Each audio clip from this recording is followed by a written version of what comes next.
Hello നമസ്കാരം. ഞാൻ ഐശ്വര്യ ലക്ഷ്മി. എൻ്റെ ഒരു സെക്കൻഡ് ചാനലാണിത്.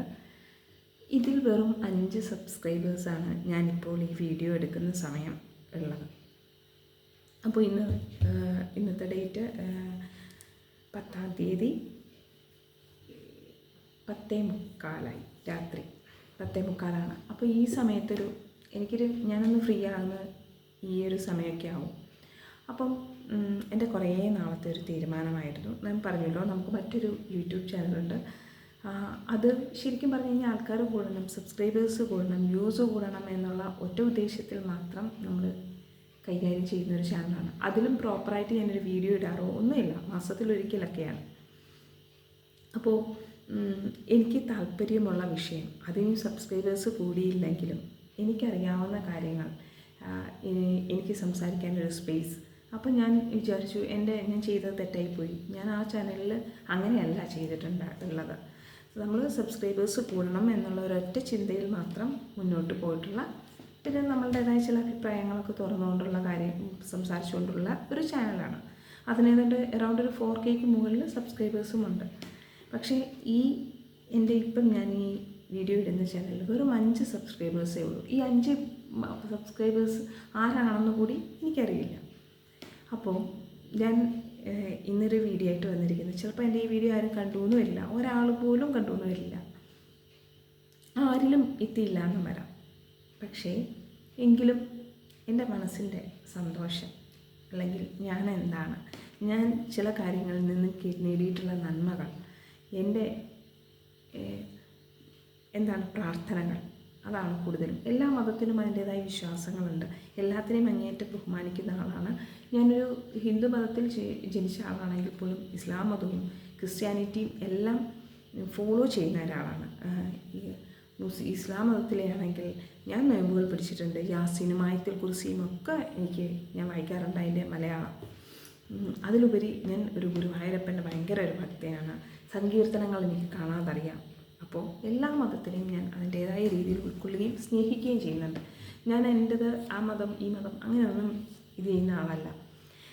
ഗുരുവായൂരപ്പൻ്റെ അങ്ങേയറ്റത്തെ ഭക്തയാണെന്നും ഞാൻ പറയുന്നുണ്ടല്ലോ. എൻ്റെ ജീവിതത്തിൽ എന്നെക്കുറിച്ച് പറയുകയാണെങ്കിൽ നമുക്ക് പരിധികൾ വെച്ച് സംസാരിക്കാം. കാര്യം നമുക്ക് നമ്മളുടെ എല്ലാ സ്വകാര്യതകളും തുറന്നു കാട്ടി സംസാരിക്കുക എന്നുള്ളതൊന്നും പോസിബിളല്ല. പക്ഷേ നമ്മൾക്ക് ഇഷ്ടമുള്ള കാര്യങ്ങൾ, അല്ലെങ്കിൽ നമ്മൾ അനുഭവിച്ചിട്ടുള്ള നന്മകൾ ഒക്കെ മറ്റുള്ളവരായിട്ട് ഷെയർ ചെയ്യുന്നത് നല്ലതാണെന്ന് തന്നെ വിശ്വസിക്കുന്ന ഒരാളാണ് ഞാൻ. എൻ്റെ ജീവിതത്തിൽ ഭക്തിക്ക് ഭയങ്കര ഇമ്പോർട്ടൻസ് ഞാൻ കൊടുക്കാറുണ്ട്. ഞാൻ പറഞ്ഞല്ലോ, ഞാൻ നൊയമ്പ് പിടിക്കാറുണ്ട്. ഇസ്ലാം മതത്തിലെ നൊയമ്പുകൾ ഞാൻ പിടിക്കാറുണ്ട്.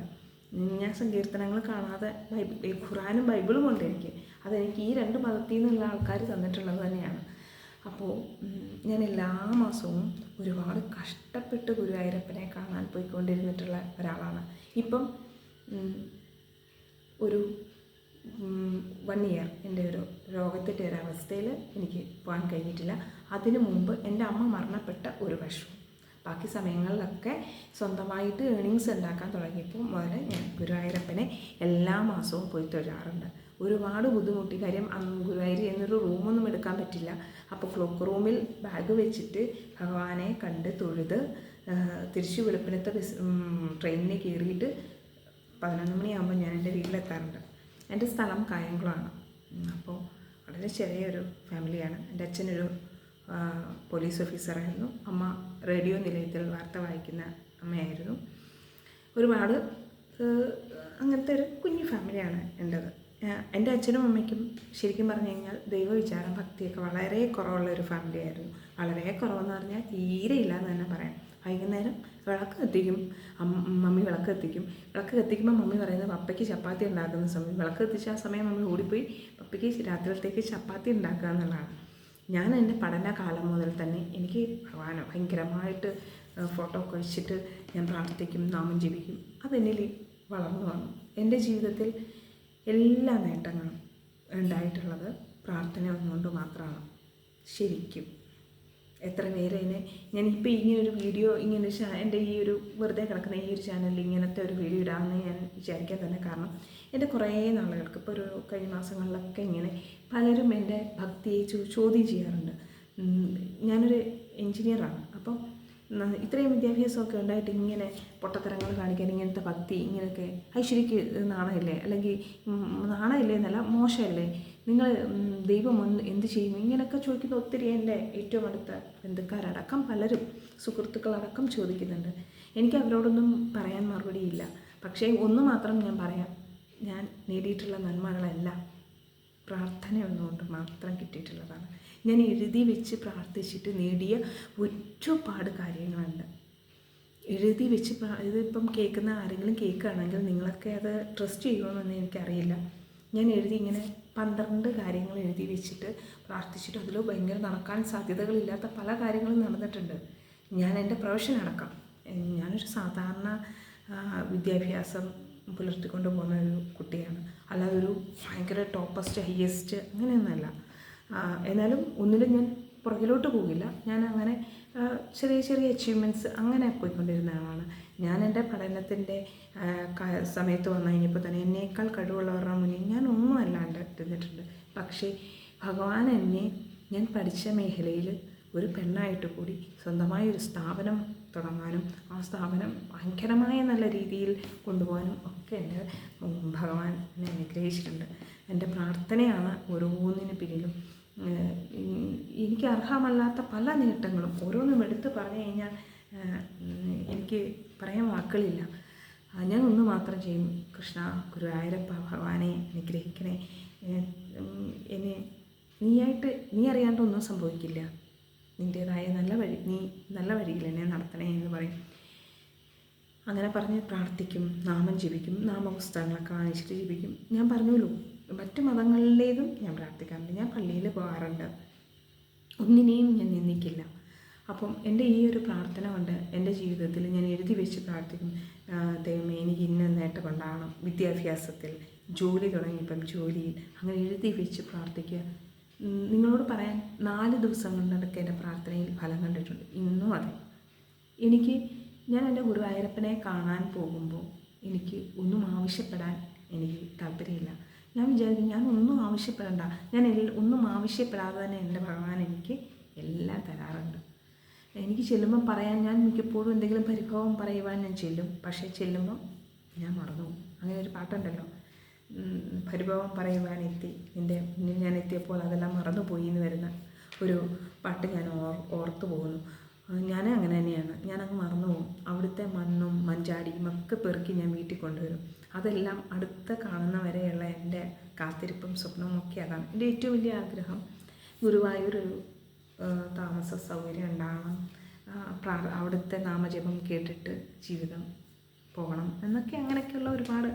പിന്നെ ജീവിതങ്ങൾ ആയി, ഞാൻ വളർന്നു, ജീവിതത്തിൽ ഉത്തരവാദിത്തങ്ങളായി, കുടുംബമായി, എല്ലാമായി, അങ്ങനെ നമ്മുടേതായ ഉത്തരവാദിത്തങ്ങൾ വരുമ്പോൾ എൻ്റെ ഭക്തി ഞാൻ ഒരു അണുവിട പോലും അതിൽ നിന്ന് ഞാൻ വ്യതിചലിച്ചിട്ടില്ല.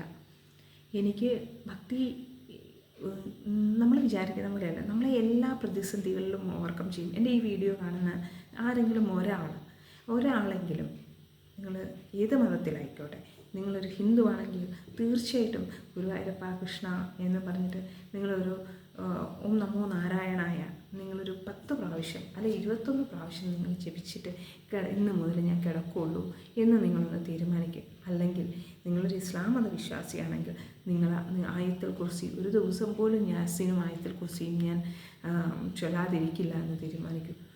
ഒരു ക്രിസ്ത്യൻ മതത്തിൽ ജനിച്ച ആളാണെങ്കിൽ തീർച്ചയായിട്ടും നിങ്ങൾ സങ്കീർത്തനങ്ങൾ ഒന്നും വേണ്ട, സങ്കീർത്തനങ്ങൾ 91 വായിച്ചിട്ട് ഞാൻ കിടക്കുകയുള്ളൂ, അല്ലെങ്കിൽ അങ്ങനെ സങ്കീർത്തനങ്ങൾ ഡെയിലി ഞാൻ വായിച്ചിട്ടേ കിടക്കുകയുള്ളൂ. ആ രീതിയിൽ നിങ്ങളൊന്ന് ഫോളോ ചെയ്ത് നോക്കും. നിങ്ങളുടെ ജീവിതത്തിൽ ഉണ്ടാകുന്ന മാറ്റം അത്ഭുതകരമായിരിക്കും. ഞാൻ എൻ്റെ അനുഭവമാണ് പറയുന്നത്.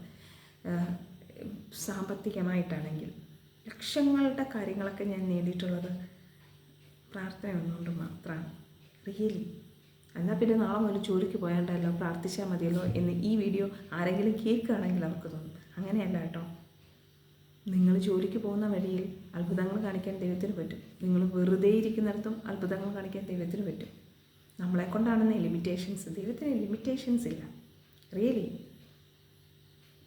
എനിക്ക് എൻ്റെ ഒരു റൂം തന്നെ പൂജാമുറിയാണ്. എനിക്ക് അവിടെ ഇരുന്ന് പൂജ ചെയ്യണം, പ്രാർത്ഥിക്കണം. അതൊക്കെ അതിലെനിക്ക് അതിൽ നിന്ന് എല്ലാം എൻ്റെ നേട്ടങ്ങൾ മുഴുവൻ എല്ലാം എൻ്റെ ഭഗവാൻ തന്നിട്ടുള്ളതാണ്.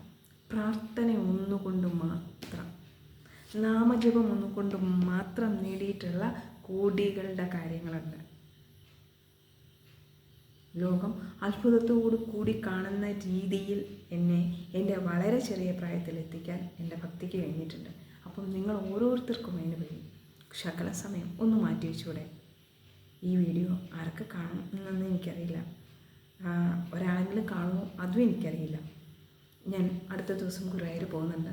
എൻ്റെ ഈ വീഡിയോ കാണുന്ന ആർക്കെങ്കിലും ഗുരുവായൂരപ്പൻ്റെ പ്രസാദമോ പായസമോ എന്താ നിങ്ങൾക്ക് വേണമെന്ന് വെച്ച് കഴിഞ്ഞാൽ നിങ്ങളെനിക്ക് മെസ്സേജ് ചെയ്താൽ തീർച്ചയായിട്ടും നിങ്ങളുടെ അഡ്രസ്സിൽ ഞാനത് എത്തിച്ചു തരും. എന്നിട്ട് നിങ്ങളും മാസത്തിലൊരിക്കൽ, നമുക്ക് എല്ലാം തികഞ്ഞിട്ട് ഭഗവാനെ പോയി കാണാൻ പറ്റുമോ? എല്ലാ സമയങ്ങളും ഒത്തിട്ട് പറ്റുമോ? നിങ്ങൾ ഭക്ഷണം കഴിക്കുന്നില്ലേ, കുളിക്കുന്നില്ലേ, നിങ്ങളുടെ കാര്യങ്ങളെല്ലാം നടത്തുന്നില്ലേ? അപ്പം ഭഗവാന് വേണ്ടി ഒരു ദിവസം മാറ്റി വെച്ചാലോ? എന്ത് പൈസ ആകാനാണ്? ഒരു ട്രെയിൻ കയറി അവിടെ ചെല്ലുക, ഒരു റൂം പോലും എടുക്കേണ്ട, ക്ലോക്ക് റൂമുണ്ട്, അവിടെ ബാഗ് വെക്കുക, കുളിക്കുക, ഭഗവാനെ കണ്ടങ്ങോട്ട് തൊഴുക. നിങ്ങൾക്ക് സങ്കടങ്ങൾ എന്താ വെച്ചാൽ പറയാം. എന്താ നിങ്ങൾക്ക് ആവശ്യം എന്ന് വെച്ച് കഴിഞ്ഞാൽ 2 കൈ നീട്ടി അപേക്ഷിക്കുക. മാസത്തിലൊരിക്കൽ തിരിച്ചു പോരുമ്പോൾ എല്ലാം ഭഗവാൻ തരുമല്ലോ. എൻ്റെ വീഡിയോയ്ക്കൊപ്പം എത്ര പേരുണ്ടാവും, എത്ര പേര് കാണുമെന്നൊന്നും അറിയില്ല. എങ്കിലും ഒരാൾ കണ്ടില്ലേലും ഞാൻ ഇങ്ങനെ എൻ്റെ ഭക്തിയും അതിൻ്റെ നിന്ന് ഞാൻ നേടിയിട്ടുള്ളതും, ഇത് ജസ്റ്റ് ഞാൻ ഒട്ടും പ്രിപ്പയർഡ് അല്ലാണ്ട് ആണ് ഈ വീഡിയോ ചെയ്തിട്ടുള്ളത്.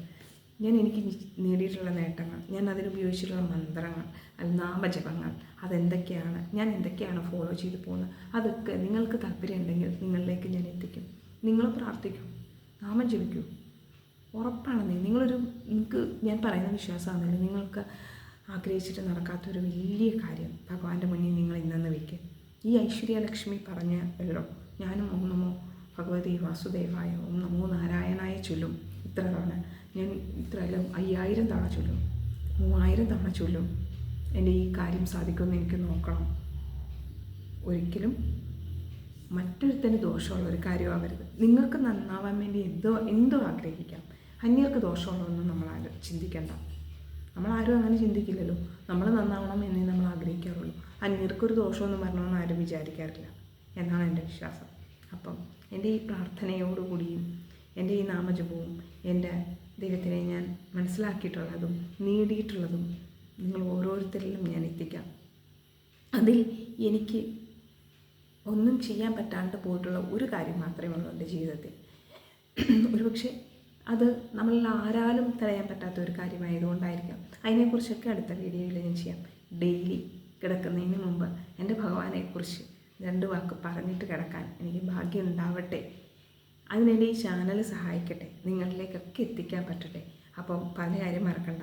ഞാൻ അടുത്ത ദിവസം ഗുരുവായൂർ പോവുകയാണ്. നിങ്ങൾക്ക് ആരുടെയെങ്കിലും പേരിൽ വഴിപാട് നടത്തണമെങ്കിലോ നിങ്ങൾക്ക് എന്തെങ്കിലും ഗുരുവായൂരപ്പറ്റ വേണമെങ്കിലോ കമൻറ്റ് ചെയ്തോളൂ, മെസ്സേജ് ചെയ്തോളൂ. നിങ്ങളിൽ എത്തിച്ചിരിക്കും. നിങ്ങളുടെ സ്വന്തം ഐശ്വര്യലക്ഷ്മി.